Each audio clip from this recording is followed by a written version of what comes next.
Good morning.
Morning, Mark. The kids are off to the snow. Snow day. That's awesome. I remember snow days.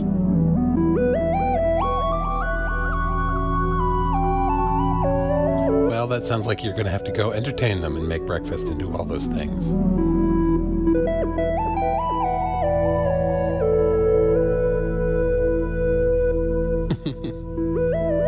You'll have to tell me one day how old your kids are, Mark.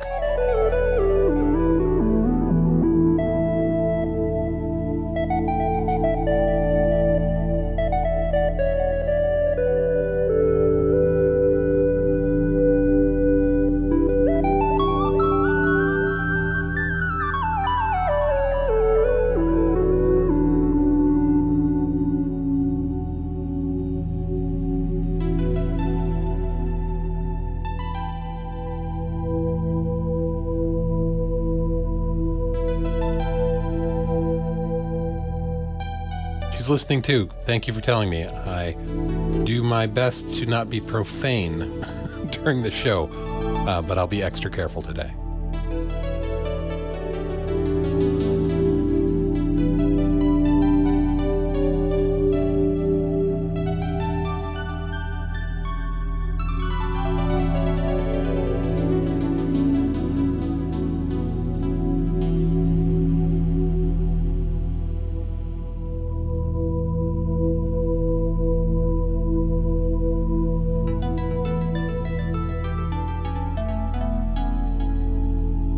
Let's see if we can get a little pattern running.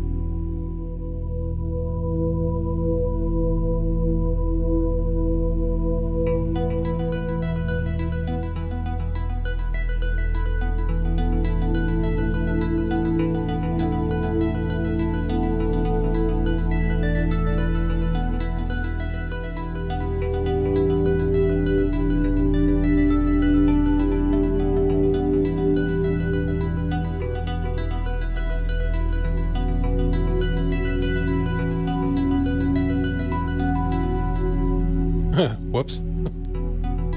There we go.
couple patterns running here. Hey, Wabbit and Sidejax.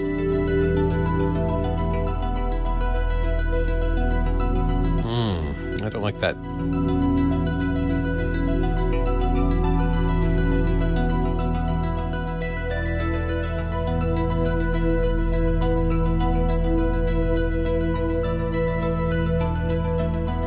Let's see if that's any better.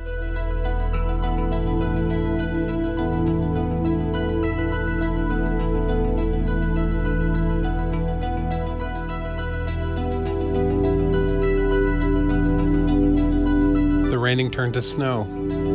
All right, well, we're going to start a little mellow today. That works. So we have two patterns phasing, and that's going to work better.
Texas too. That's right, Sidejax.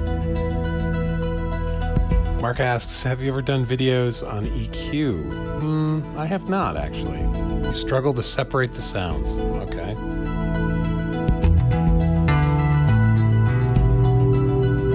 about that?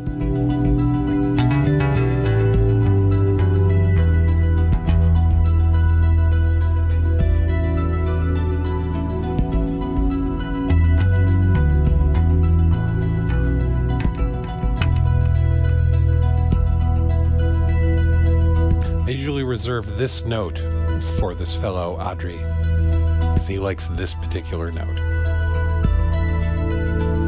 He really likes it when it does this. I don't know if you have a subwoofer, but it should be going blah, blah, blah, blah at this point.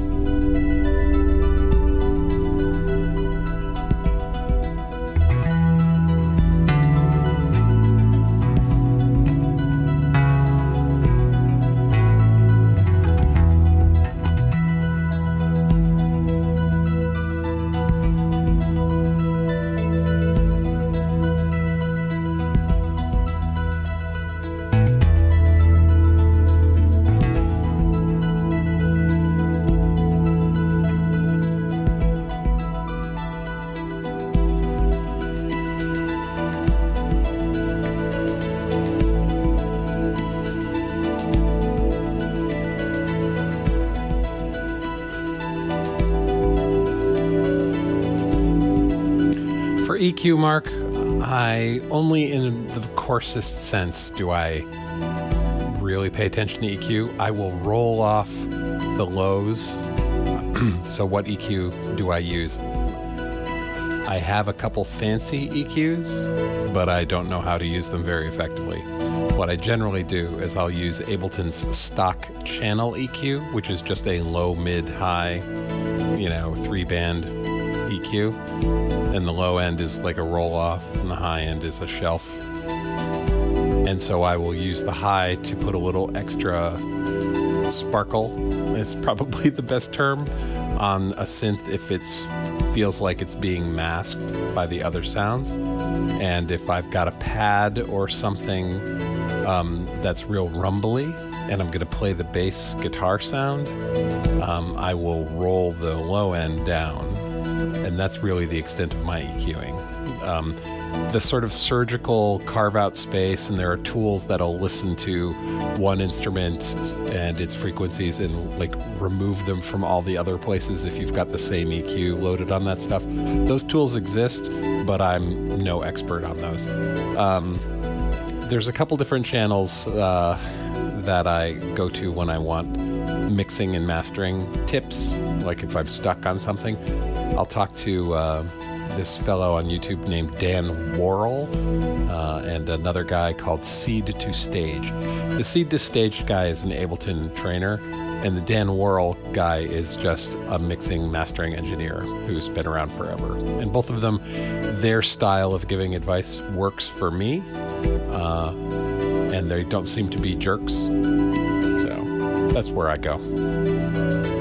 Audrey, I was just talking about you. This is for you.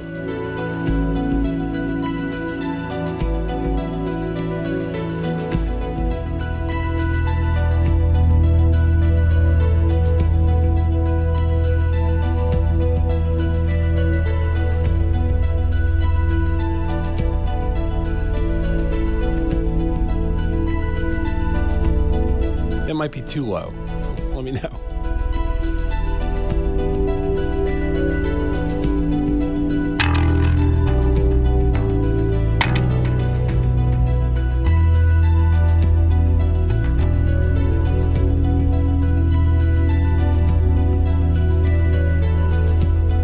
Andreas Vollenweider. Nice, the harpist. He's awesome. I think I discovered him in the late 80s.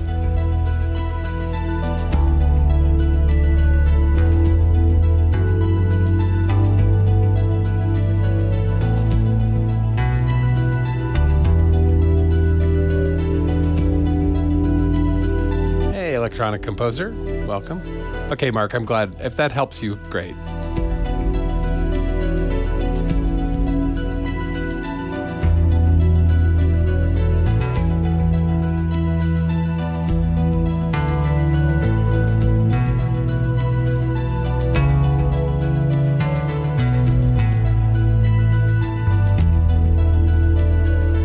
Yeah, I'm kind of floaty this morning.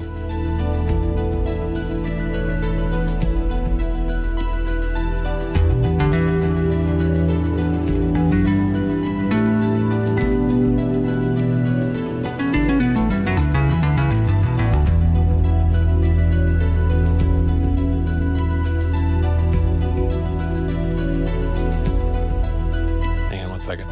I can't shake this cold. It's killing me.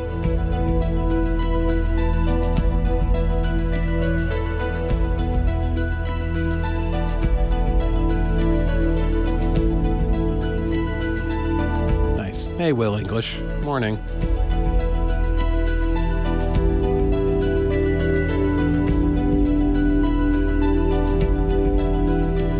Hey, Lamar. What's going, man? Greg? You almost forgot. It's okay. Everyone can forget. Sample it and make it a snoring song? I should. Ugh. Just my head won't clear. That's okay. Let's play a little lead over this. Let's pick a lead. So I have 4 leads, okay? I'm going to play a little snippet of each one in 1 through 4, and you guys tell me which one you want me to hear, you want me to actually use. So here's the first one. You've heard these, I think you've heard most of these before.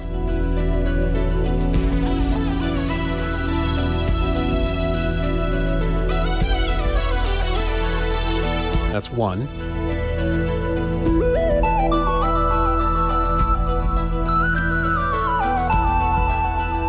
That's 2.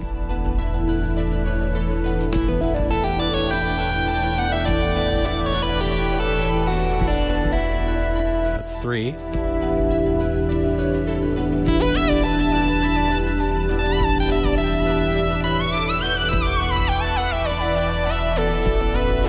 That's 4. Which lead did you like the most, timbre-wise? And I'll play that one.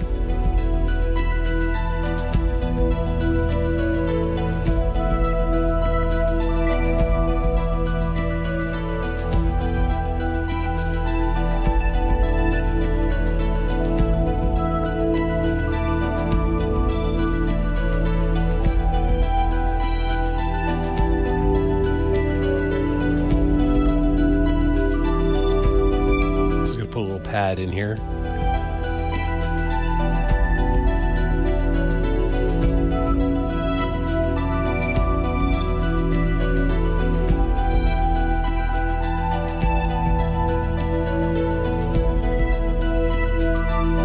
Let's see. Got a vote for 1, a vote for 2, a vote for 2. Michael Rosow. Greetings. Are you new? Welcome, if you are. And if you're not, I apologize for not remembering. Audrey, well, it's 2 votes for 2 and 1 vote for 1. Craig votes for 7, of course. So Craig is an unconformist. People go, don't you mean nonconformist? And Craig goes, well, that's what you conformists call it. Ah, cool. Richard. Got another vote for 2. All right, we're going to fiddle with 2 for a bit.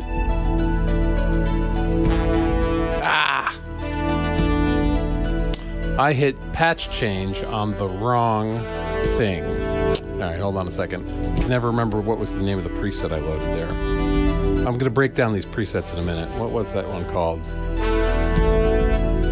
I took a picture of it, though, because I couldn't remember. All right.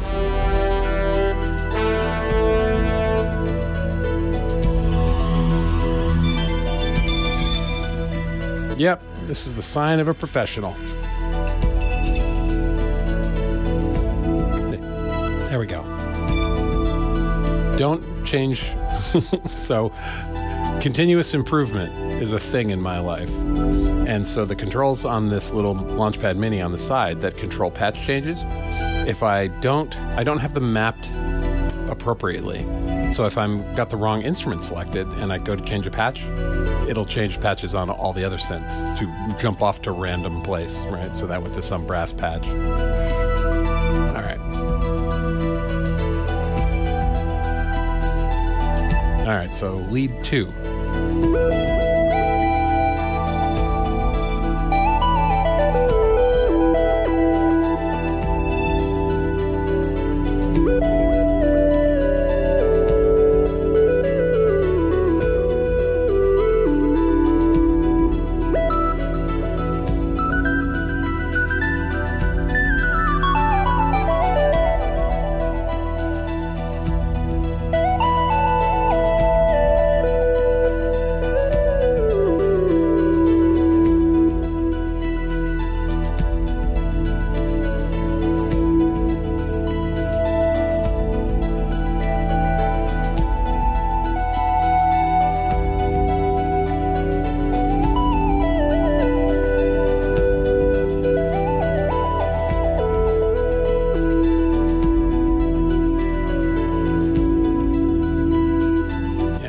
too. Okay.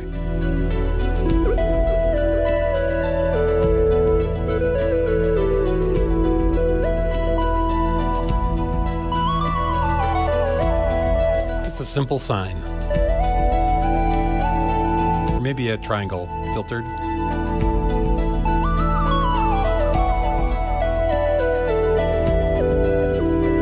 Let's play with it a little bit. Let's put too much delay in, maybe a little phaser. There's nothing timbre-wise that the phaser will bite into. But let's up the decay feedback and make it echo forever.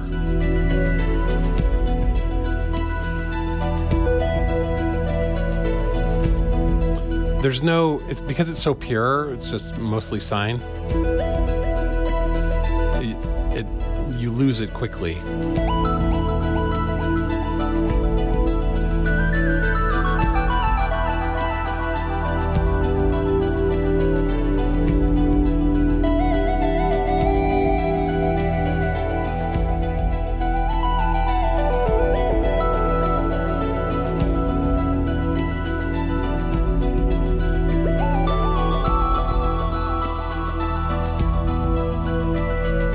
Hey, Steve. Daniel. I like how everybody greets each other.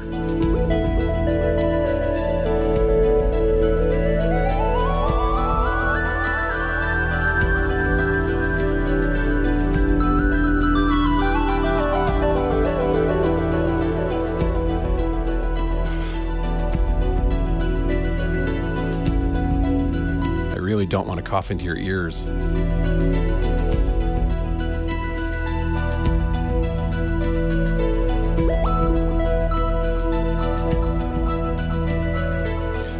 One thing I really like about the Ableton Echo device, so the Ableton has a delay device for echoey things, an audio delay, but it's also got a device called Echo, which is not a clone, but it's influenced by the Roland Space Echo.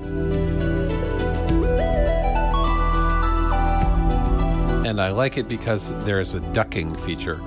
So as long as you're sending an input, you won't hear much of the delay. And as soon as you stop the input, the delay echoes sort of swell up. So I can sit here and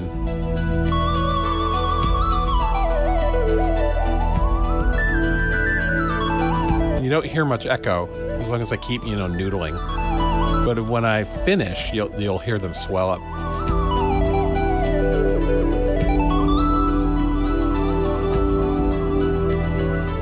I love that. And other delays have that, but conveniently for me, it's there.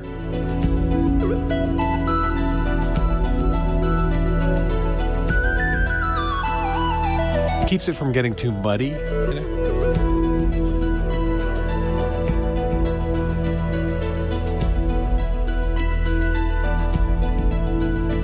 All right, so let's, I think we're floaty enough for now. I'm going to bring this down, and I'm going to break down the instruments. So what are we playing with today? Because I've changed a few things up a little bit. And then we'll start it up again and do something maybe a little more energetic.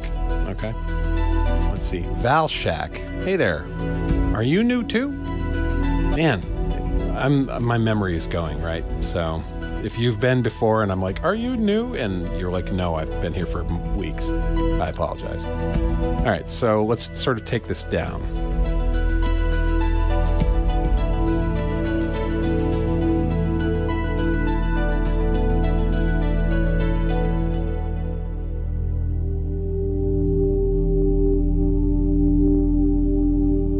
And I think our bass is ringing out still.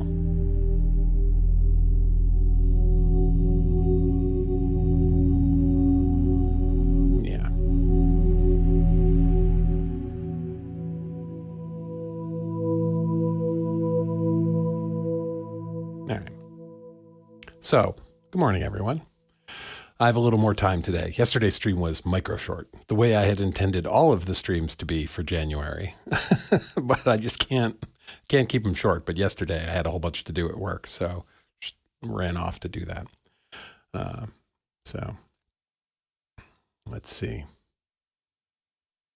Valshak is new. Okay, never seen the stream before. All right, well, so for the new people, I usually start by making a little noise and then stop if I'm short on time, but then I'll disassemble the setup. So we'll go through the patches so you can hear them in isolation, see what I'm playing with, and then we'll do something else. And I think since the beginning was sort of floaty, the next part will be a little bit more proggy, but same sounds, right? So what are we doing? We've got a mix. I have 7 instruments. Half of them are VSTs and the other half are hardware. For the month of January, the VSTs are all Omnisphere and the hardware is all Korg Trinity synths, the Raspberry Pi based synths. So the Op6, the Mod Wave, and the Wave State. All right, and we'll talk about those.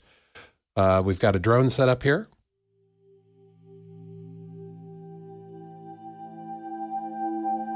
Right, a nice little, angelic choral pad, not too obviously a choir.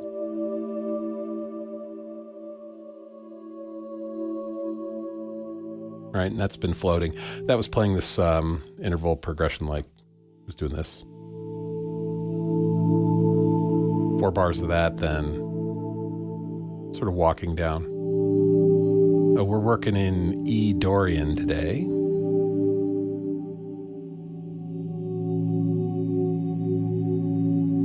And then, so those are the chords that we're running in the background there. Then I think you can see them. Let me make sure here. So I don't spend a lot of time on camera stuff, but let me see here. Yeah, you may be able to make out the words here depending on whether you're running in high def or not. But so this first thing is drones. The second one is plucks.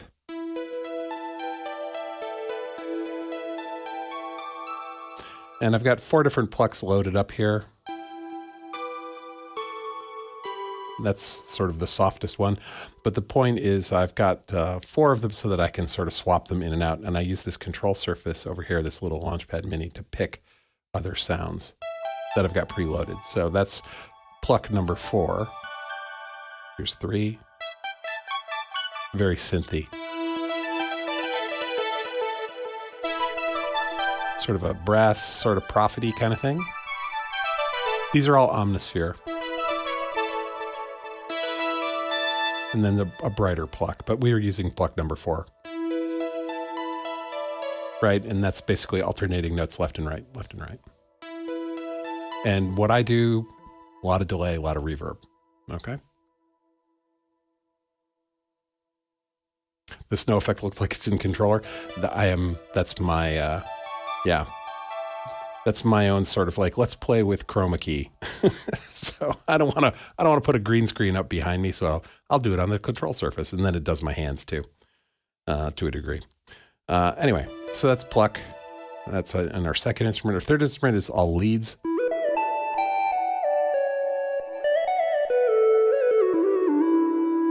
And there's just different brightnesses of leads. So we've got our soft sine triangle style lead. We've got this sort of sharp pluck.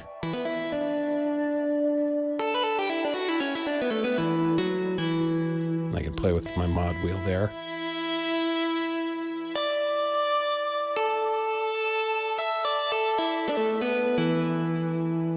So it sort of bites through as a lead goes.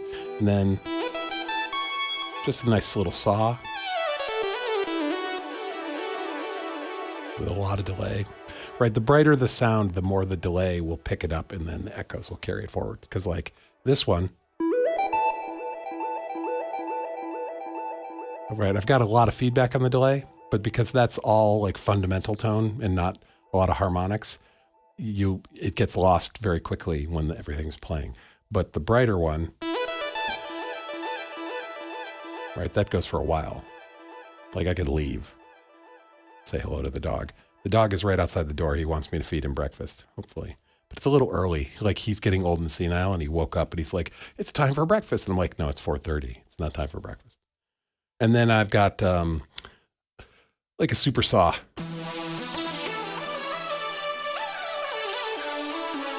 For appropriate moments. All right, but we'll leave it on soft for now. For those of you who are new, you're going to hear this sound a lot. because I am a bass player first and foremost.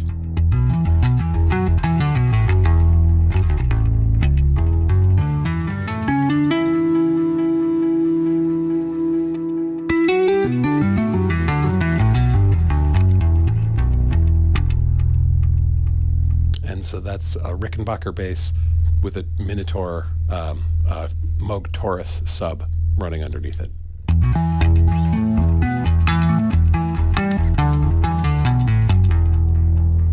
And let me know if there's too much sub there, because in my ears it sounds a little heavy, but I like to turn it up for our friend Audrey, who we saw this morning, but I don't know if he's still here or not. He may have had to run. And the dog's name is Bubba, as Craig has pointed out. The bass sounds okay? Good. So the music I make is it's this meeting point between Berlin School and prog rock and film music. I used to score films once upon a time. Very brief 2 or 3 year career doing that. It's one of those things where you want to do this thing. You're like, that's going to be doing the thing I love. And then you do it and you're like, wow, this is like work. And I was like, yeah, no. So anyway, but yeah, Prague and Berlin and film music. And so that's where the Rick's coming in.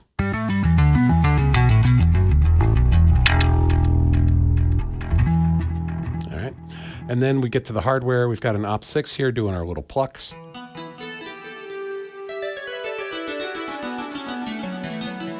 Korg Op 6 is one of my favorite synths. If you would ask me in the 80s if I liked FM synthesis, I would say no, because I didn't really like the DX7. Even though it's so ubiquitous. But I love the Op 6. Because it's like FM synth done right, because you're not just limited to sines, and it's very, very flexible.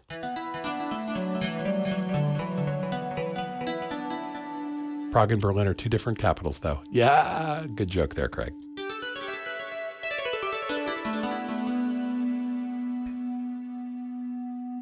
Let's see. Valshak asks, nice. Do you also combine synths with bass guitar then? So this bass is a bass guitar sample, but I don't own a bass guitar anymore. But that's another story. You can watch the old streams. I talk about that. And I like layering it with a sub bass synth underneath it. So I use a Moog Taurus underneath it. So if we drop the sub, here's just the Rick.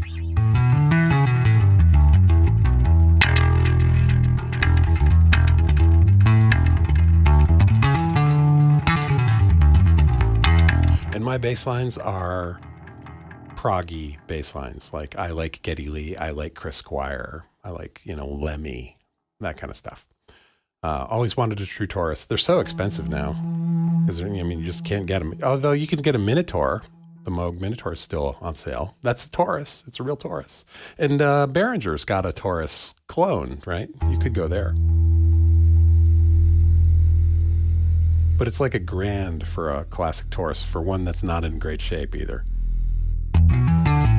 So I collect synths. I do collect synths, but I don't have a huge collection, and I don't really like vintage because it's falling apart and you have to maintain it.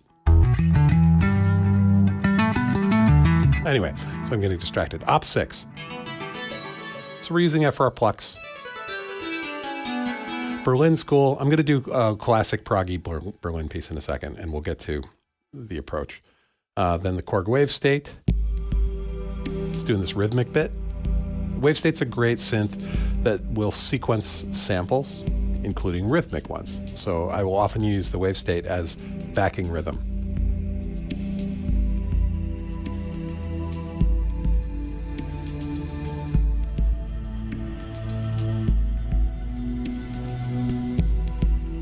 Because I am a terrible drummer. My father's a drummer. And I am an embarrassment because I'm not a great drummer. And then the Mod Wave is the third Korg hardware synth. And I'm using it for this sort of mid-range, mid-tone, kind of a pad, but doing a rhythmic thing without being drums, but sort of like adding timbral changes.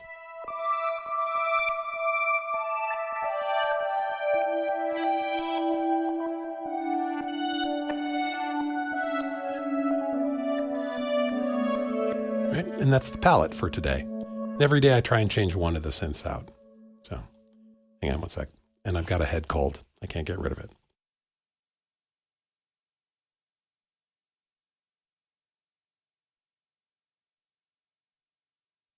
And I mute the mic because nobody wants to hear that. Let's see. Fancy the Siren, Richard? The Siren's great. I mean, it's a Minotaur just 2 octaves up. Both of those synths, both the Minotaur, the Moog Minotaur and the Moog Siren, but the Siren's not made anymore. So it was a limited run. 1,000 units, 2,000 units? I don't remember. But just take a Minotaur and just take its register and move it up 2 octaves because it won't play the bass notes, whereas the Minotaur won't play the high notes. In fact, the most recent firmware on both of those, if you run out of its range, it just used to peak. It would cap it at the ceiling or at the floor. And so if you would play above C3 on a Minotaur, any note you sent it, regardless D, G, F, would just play C3. And the last firmware they did made it so that it intelligently wrapped it around. So when you play that final octave and when you run up past C3 and play a G above C3, it'll play the G below C3, which makes it much, much nicer. But yeah, you do have that limitation of 3 octaves. It's 3 octaves plus you can transpose, I think, oscillator 2 up or down an octave. So you do get a little bit more outside that range. But trivia. Questions. Oh, yeah. So for us noobs, what's a torus? So I am not set up to pull up things on the web and show you, but Moog made a synthesizer called the Taurus, like bull, right? And it was a set of pedals on the floor, like from an organ. If you've ever sat at an organ that provided bass pedals, right? Pedals on the floor that in the shape of a piano, you step on them, right? That the Taurus was a synth that sat on the stage, and it was so that guitarists or bass players had access to, they could play initially bass things. I don't remember what its range, like what register it was, but it was definitely bass. I don't know how high it could go. But it had knobs on the front, and you would program it like a synth, and would be able to play bass accompaniment with your guitar playing or whatever. And it's a very proggy thing. Lots of prog rock artists used it. Geddy Lee, all sorts of folks. And they had, I think, 3 variants: the Taurus 1, 2, and 3. One of them had the pedals on the floor, and then like a stand that came up and raised the controls up to waist high, so you could change the sounds and step on the pedals to play it, but you didn't have to bend over while you're holding your instrument and like to turn the knobs and stuff. And the Minotaur is a desktop box. Where is the Minotaur's over there? Hang on a second. Well, actually, just look it up online. Moog, M-O-O-G, Mini, M-I-N-I, Taur, T-A-U-R, Minotaur. It's like Minotaur, but it's this play on Mini. Anyway, and it's this cute little desktop box. And it's monophonic, and it sounds great. And I am using a sampled one underneath the Rick bass. So, and for those of you who already knew that, maybe you answered it in the chat, and I didn't even notice. So, but let me know if you find a siren, Richard. I'll be curious. Greg. Bass pedals. All right. Helical Coil. Good morning. From the music store in Tolman. Oh, you're at Tolman? So here's a fun story. Tolman will ship to the US for certain products. One of the products it won't ship to the US because of some exclusive distribution deal or something like that is a travel case for Nord keyboards. So Nord makes a soft case for the Wave 2, which is sitting over here. And I like to travel with it, but I don't want a hard case. I just want a soft case. It's meant to be, it's light enough that it's easy to carry around. Well, they make 2 models of the travel case for it. One is like bigger with deep pockets and things like that, and it's expensive. It's more than, I don't remember how much it was, but it was prohibitively expensive. I was like, oh, I don't want to pay that. And then they make a really sort of slim, bare bones travel bag for it. And that's affordable. Well, they only sell the expensive one in the US and they sell the inexpensive one at Thomann. And Thomann will ship things to the US pretty easily. It's easy. It's really fast for me to get stuff from Thomann to Boston, at least. Although some things come overseas and some things that I think they've got a local warehousing, but they won't ship the cheap Nord bag. They will only ship the expensive one. And so I'm like stuck. I can't get this nice gig bag from Nord that is in the price range I wanted. And it's very frustrating. The other thing is I wanted a Blofeld a couple of years ago. And if you try and buy a Blofeld from Thomann, as opposed to like say Sweetwater in the US, Sweetwater's price on the Blofeld is $200 higher than Thomann's price. I don't know why. But Thomann will not ship them to you. When you try and put it in your cart and won't let you, like so exclusive distribution deal or something like that, except around the holidays when I think there's some, loophole in that if they've got overstock or something like that, or maybe if there's a sale going on, because I got my Blofeld from Thomann shipped from Berlin for this, it was like $400 US. It was like $418. Great deal. Although now you can get Blofeld in software, but most of the year you can't. When you try and put it in your cart, it's like, not allowed to do that. Sorry, our agreements prevent us from, shipping this to you. But just try periodically, because it worked for me. So anyway. Yeah, stupid money. For the Taurus, yeah. Oh, for the Siren. Gotcha. A Waldorf Pulse 2. I hear you. I've got a little Christmas bunny in my pocket, burning a hole in my pocket. So, yeah, Geddy Lee loved it. Let's see. Cool, Steve. I like my Blofeld too, although because I can get it in software now. So I like my Blofeld when I got a external programmer for it. I got an iPad app that let me program it remotely. I absolutely hate the Blofeld's panel. It's just, ugh. I know it's a good design as far as they did from a minimalist perspective. It's pretty well laid out, but I just find it annoying. I would much rather have a screen with all the controls on it, and then I can program the Blofeld. So, Audrey, you could, but I have looked into doing that in both directions. Like I've got friends in Europe or the UK who I want to send them synths. I want to send them stuff. And it is just so prohibitively expensive to ship that stuff. Plus VAT, man. Ugh, that is a killer. I hate that. I don't know how you guys can live with that. But I appreciate that, Audrey. No need. I have enough synths right now. So, all right. Anyway, so those are the patches. So let's do something with them. We've been making no noise for quite some time. Let's put something together here.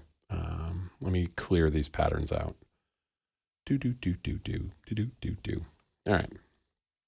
Let's start with, we'll start with, I like that panned pluck. Let's start with that one. And we'll try and be very Berlin schooly. So we'll do a very short pattern of a single bar.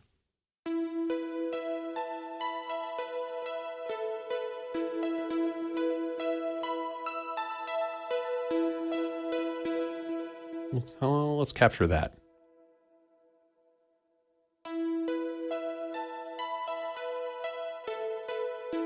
All right. And we'll duplicate that pattern. Oh, we will quantize it first.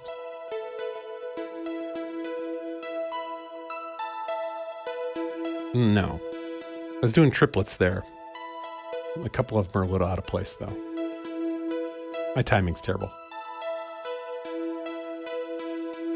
Yeah, that one's off.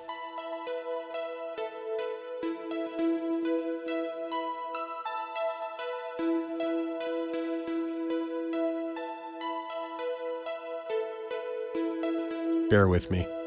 I'm not normally this meticulous about timing.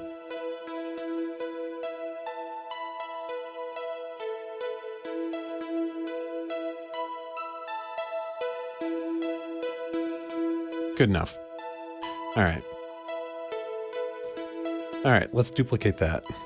And we'll move it over to the other pad, to the op6.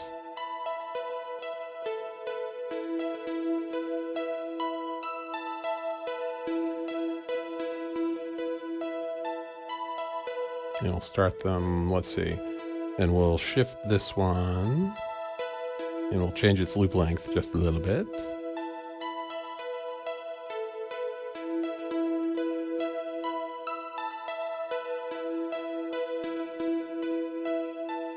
There we go.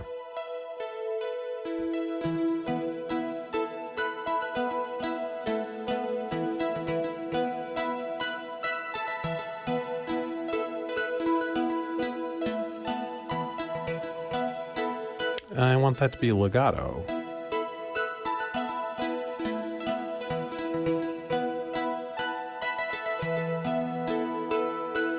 Let's play with the mix.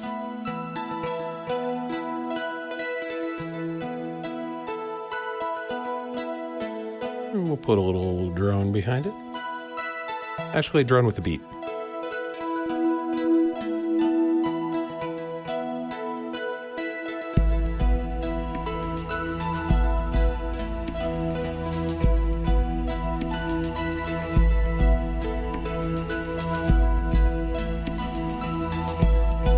And we'll just play some chords over it. We won't record these, we'll just play them.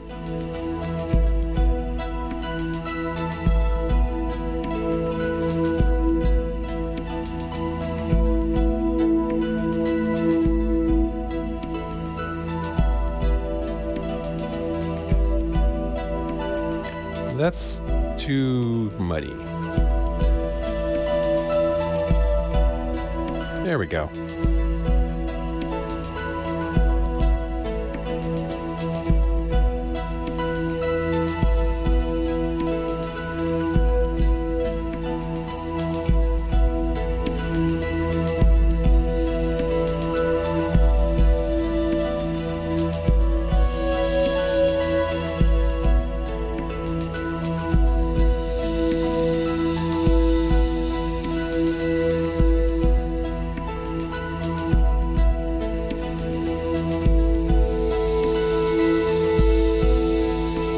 Hi, my case. You're not too late. I'm going to run a little long today.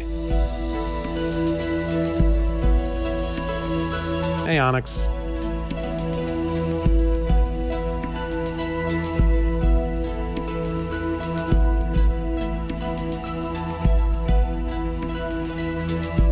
Cloudface, good morning.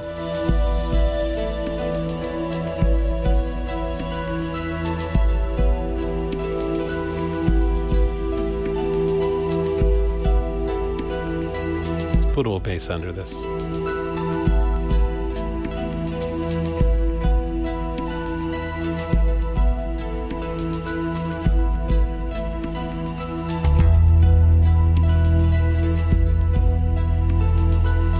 I'm sorry, Audrey, but there's a little too much sub. There we go.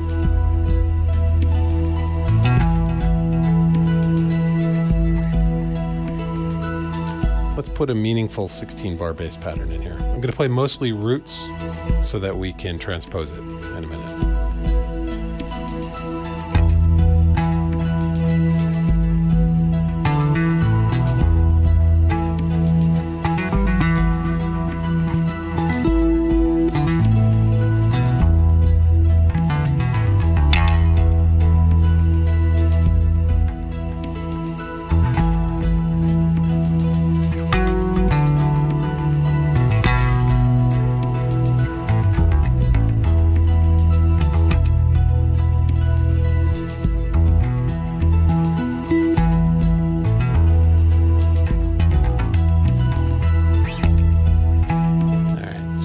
A 16-bar pattern there.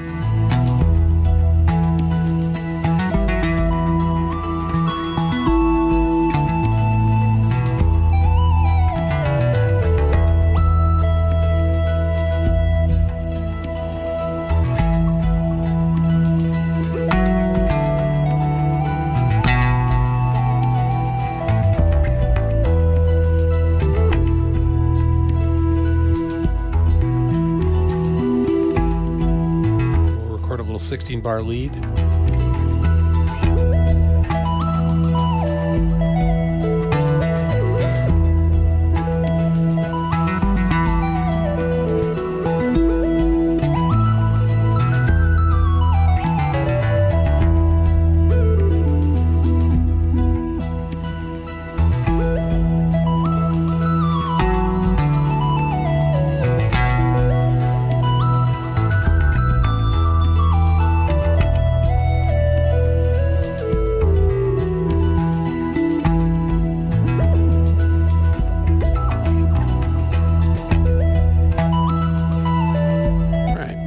So the basis of what I do is working within a key and layering patterns. And the patterns generally hover around the root of the key, and then sort of wander away from the root and then return to the root for resolution. And then I use this control surface over here to transpose everything. Watch video number 2 if you want the details on that. January number 2 from a week ago.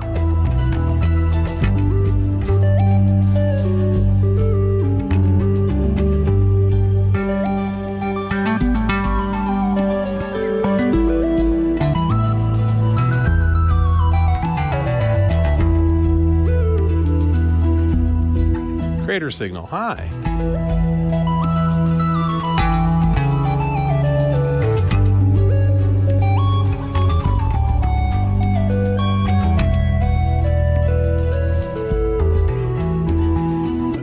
Please name the touchpad instrument on the right. It's the one that looks like it's covered in candy. Call that the Jelly Beans crater signal. This is a Launchpad Pro Mini.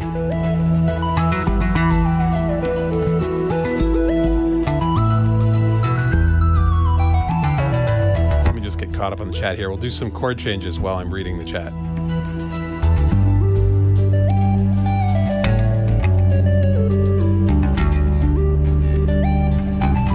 Hey, Alex.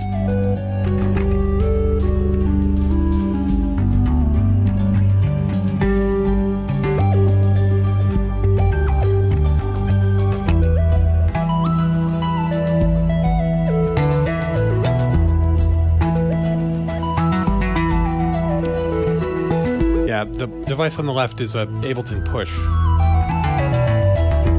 I wish they'd figure it out. They had the Push, and then the Push 2, then they had the Push 3, but they don't call it Push 3. They refer to it as Push. Whatever. Some of their documentation is inconsistent as well. Let's see.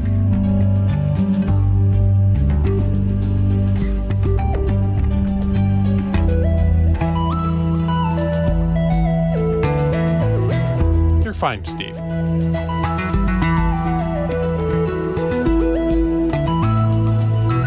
Okay, cool. Push it real good, Craig. All right, let's see.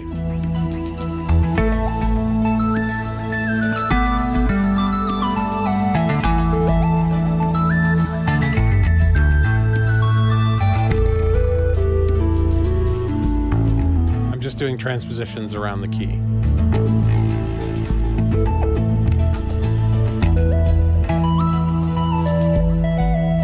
Now what I'm going to do is I'm going to replace the bass line with something definitely more energetic, because if the bass is like doing something foundational, like, you know, 8th note, boom, boom, boom, boom, the transposition becomes even more fun.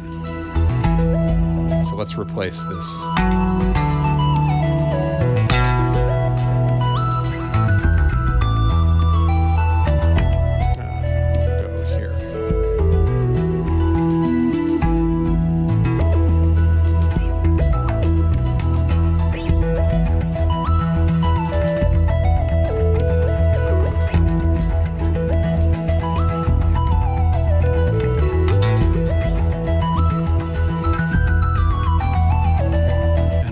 Sustain pedal for the bass, so it sounds like it's being tremolo plucked.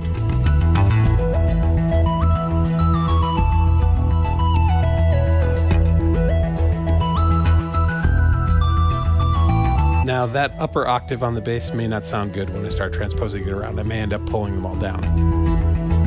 Let's see.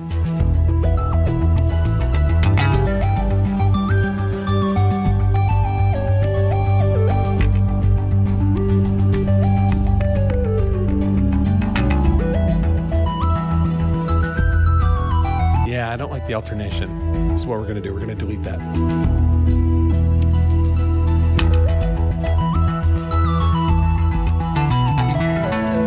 Whoops.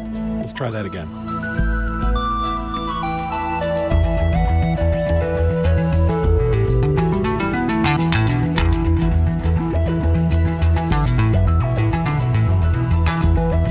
There we go. A few runs.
Drum part down.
Different lead. All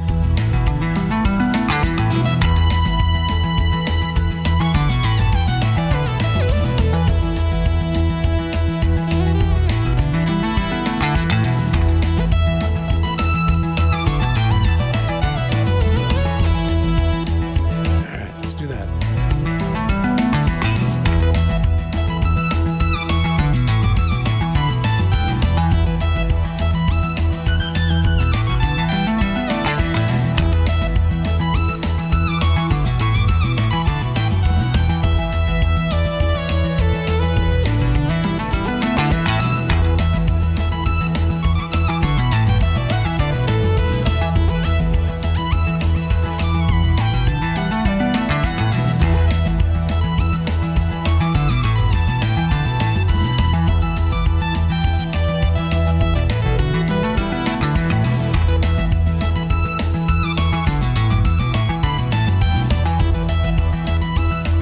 Change the bass line too to be a little less.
Not Berlin School anymore, but whatever. Music evolves in this house.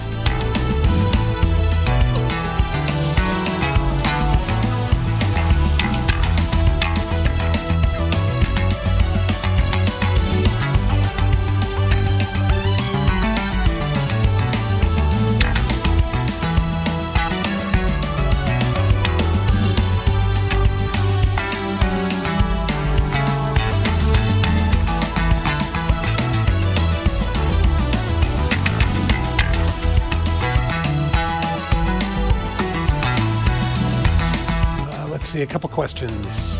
Do you keep the sustain pedal pressed, or is it just the trigger? I used to use a sustain pedal, but I would accidentally step on it and disengage it or engage it, and so I just use a trigger here now. So.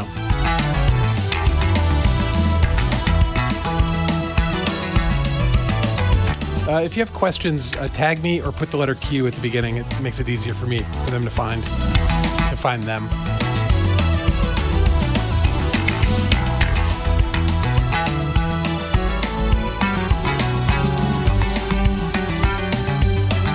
Read the chat here, do some chord changes.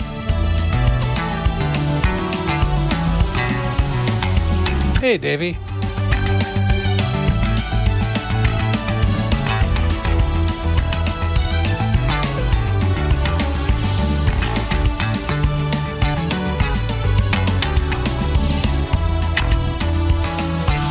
Yeah, Saga. Thanks, Alex. That's high praise.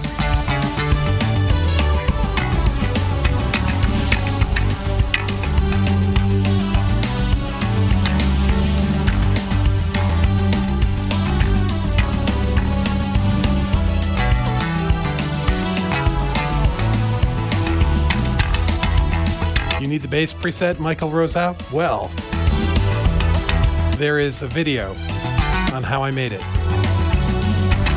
Search for Synth Seeker Rick Bass. You can just watch that video.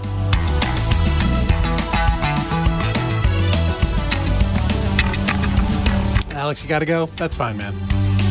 Oh, you've done an album release. That's right, I remember you mentioning that. All right, you do that, bud. Hey, Alex, send me a Discord DM for the link to your album, and I'll post it.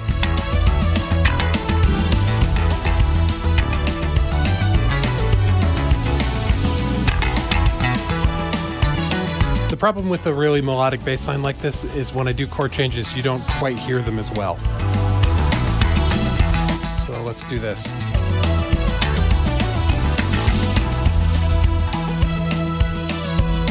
Oh, I erased the old one. We'll very quickly record a new one. Okay, hold on.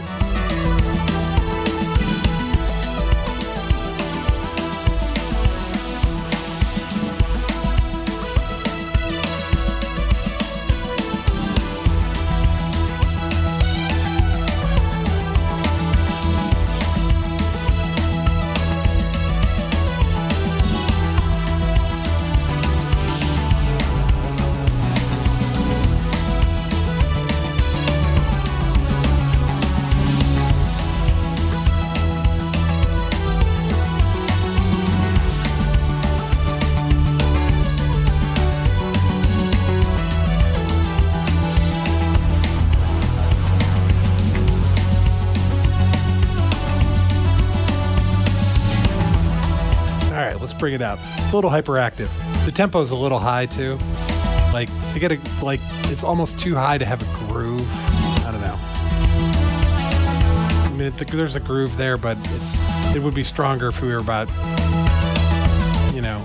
let's just, I'm going to bastardize this. You're going to hear all the delays go crazy. I'm going to bring the tempo down just a little bit.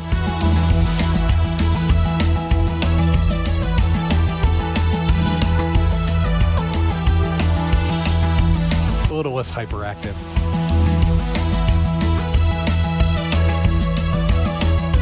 Yeah, that's a little bit better.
Okay, so we'll let that go for a minute. Let me get caught up on the chat here.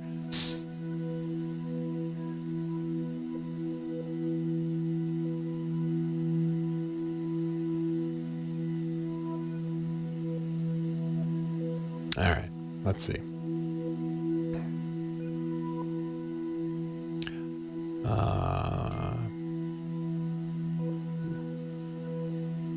Thanks, Alex. All right.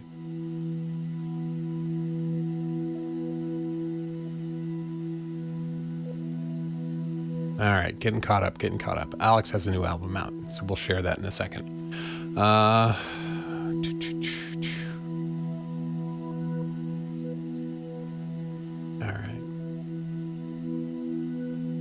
right. Let me go. I so seldom fire up Discord on this particular machine. It's like, I got to update everything. All right. We'll let this drone run. So anyway, so that was a demonstration, like it's the jam. So we started the stream with a chill jam, and then we brought up a completely hyperactive hamster on crack jam. And that's fine. Let's see. There we go. Let me copy the old link here. So here's Alex's listening party for his new album. If you are interested in that, go check it out. His music's great. It's synthy, right? That's the circle of friends. I made this channel because I wanted to meet more people who were into the same kind of synth stuff that I was. So I just started making videos and releasing little bits of music. And I'm really selfish in that it's like I only talk about the things I like. And then over time, people started sticking around, and it appears that the ones who stick around will have the same likes that I do, which, common sense, sure, blinding flash of the obvious, but there's a pretty nice community, visiting here. So if you see anybody in the chat, search for their channel or something like that. Chances are they make music that if you're here because you like my music, you'll probably like their music too, because we're all pretty incestuous, Let's see. What was that electronic composer? How fast? How fast were we going? The tempo had been like 102 for that. So, but the drum part was like, boom, bap, boom, bap, boom, bap. So it just felt like hyper. One hamster on crack jam, please. Okay. Triscuits. Hamsters with crack are most appropriate on Triscuits, Craig. Let's see. You were here earlier and then you came back. I guess it was very different when you came back than what it was like before Electronic Composer. So, all right. I don't know. Let's see how we've been going for an hour and 15. I think this is probably good, unless you guys want to hear something in particular, or you want me to try something. No. We'll see where we are. The plucks, some of the other plucks we have loaded. Saw. There we go. It's like a profity kind of horn.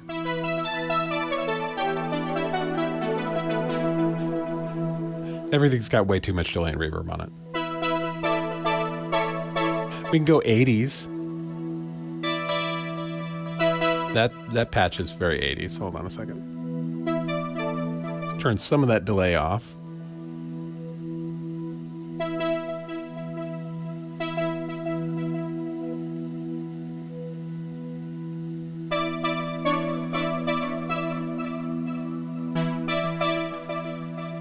Let's see. Let me clear out these patterns.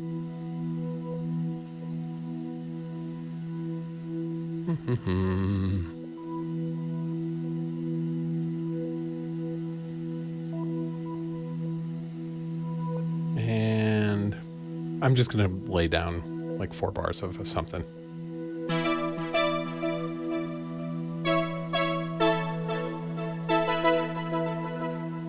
Very Rocky training montage.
Now we're doing cop drama.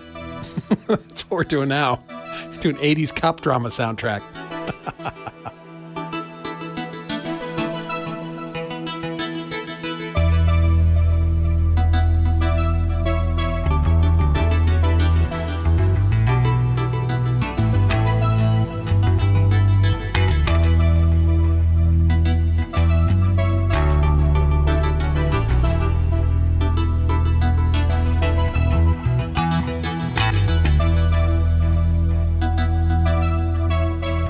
Right.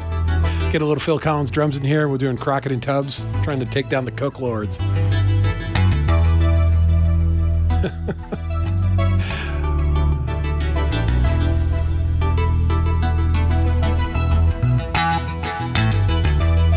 Reading the chat. 1 second.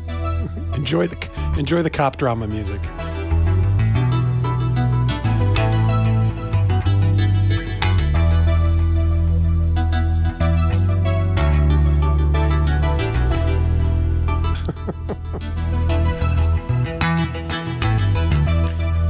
Here's someone new. Oh no, wait, Iliandali. I think I saw your comments. You and I have been chatting yesterday. Right. Nobody would have expected that the blonde on roller skates. Expected the blonde on roller skates for the crime of the century. Wearing those shoes with those pants. Nice. I'm glad you made it.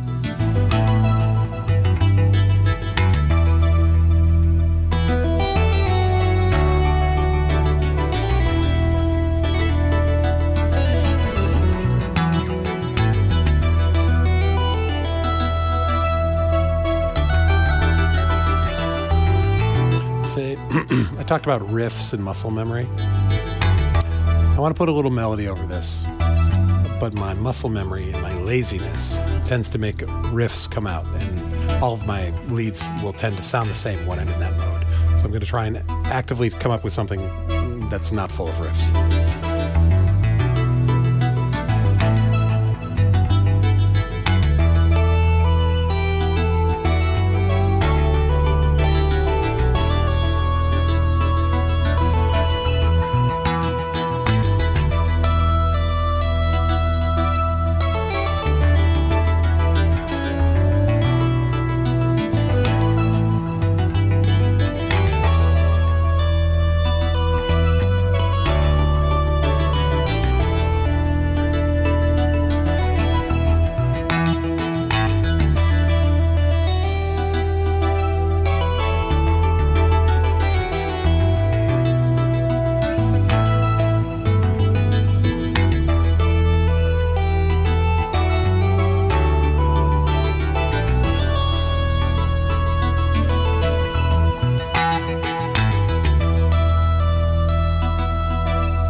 See what happens when we transpose this. It may be terrible.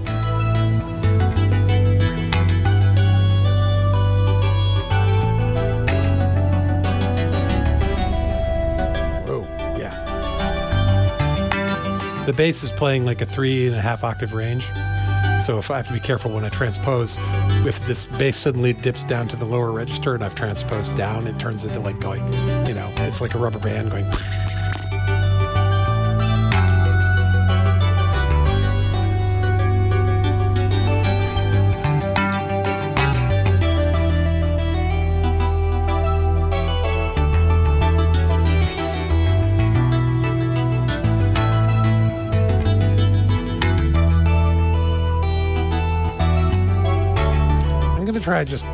Trying some transpositions. Let's take it, let's go up a fourth.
went over to like a low Korean area here.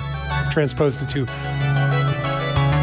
if you ever saw The Grinch Who Stole Christmas, there's a lot of like dissonant harmonies in the Grinch music. We're there now.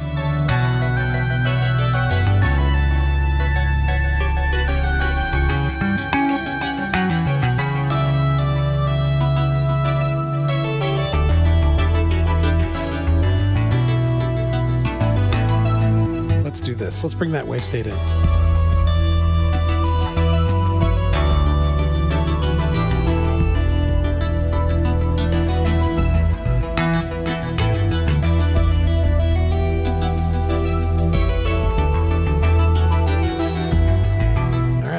I've got everything playing at this point, so I don't have anything to play myself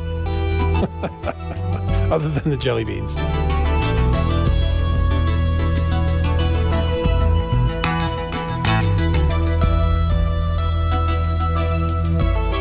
I think we'll start taking things out.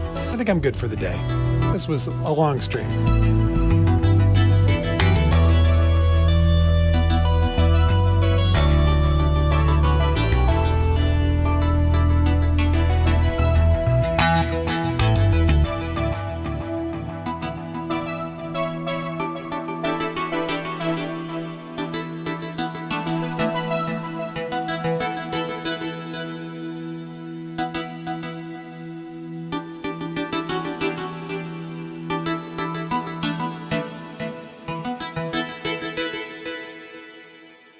And there we go. All right. So I have to get to work. So I should get going. Mention my Discord. We have a Discord. It's mentioned. So it's an exercise on you if you want to try and find it. Okay. It's all good. Audrey's still at work. Nice. Thank you, Iliantali. I hope I'm saying that right. Iliantali? Give me a phonetic spelling in a comment if I get it wrong. That's fine. All right, everybody. This has been super fun. I have to go get in the shower and do all those things. Feed and walk the dog. He's probably sitting outside the door right now going, hey, feed me. What's going on? So, really, that's about it. So I hope you guys have a great day. Have a great week. The weekend is almost upon us. The stream is, again, 5 a.m. U.S. Eastern Time for the month of January.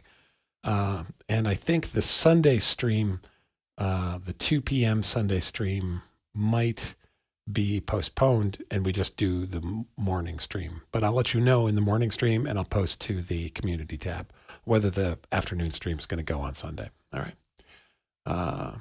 Really, that's about it. I hope you all have a good one. Wait a minute. Did someone just say? Anna Motion says, oh no, I missed it. Anna. We've been going for an hour and a half.